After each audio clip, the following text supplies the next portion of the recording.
Self-reporting rules for current clearance holders. Hi, this is Lindy Kaiser with ClearanceJobs.com. Obviously, a ton of churn going on in the cleared marketplace and across the cleared community right now. So many folks have a lot of questions about their eligibility status, where they're at in the process, what happens to their clearance if they separate from service. We have a number of articles that break a lot of those topics down over at ClearanceJobs. That one that just came up, we posted an Ask ClearanceJobs about it, was an individual asking about self-reporting foreign travel after they'd separated from a cleared position. So a lot of nuance here. I want to start out with the first bullet point. Self-reporting is incredibly important, but self-reporting is only required for active clearance holders. This is when I go down a lot of wonky rabbit holes, and if I try to make it sound unconfusing, I end up saying something wrong. So the clearance statuses are active, current, and eligibility can be expired, but there's some weird nuance around that too that gets me in trouble. But as a general rule, you're either in access or you're not in access, but you may remain eligible for a clearance even outside of that time period. But if you are only eligible and you're not currently working in a cleared job, see, even my hands are confused talking about it, you don't have self-reporting requirements. And why? Because you're not currently working in a cleared job.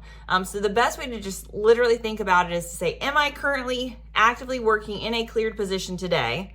Or is my clearance held by a National Guard, reserve component entity? Do I have a security officer that I'm still connected with in some capacity? If so, yes, you absolutely need to self-report. If you switched jobs, transferred, or in a period of gap employment, you were laid off, etc., you remain eligible.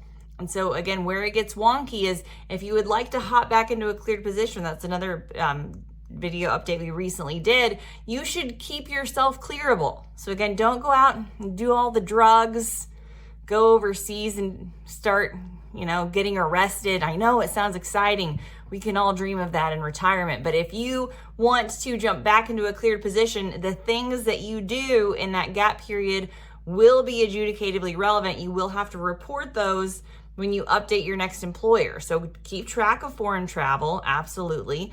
Try to stay in the good graces of doing things that should keep your eligibility current.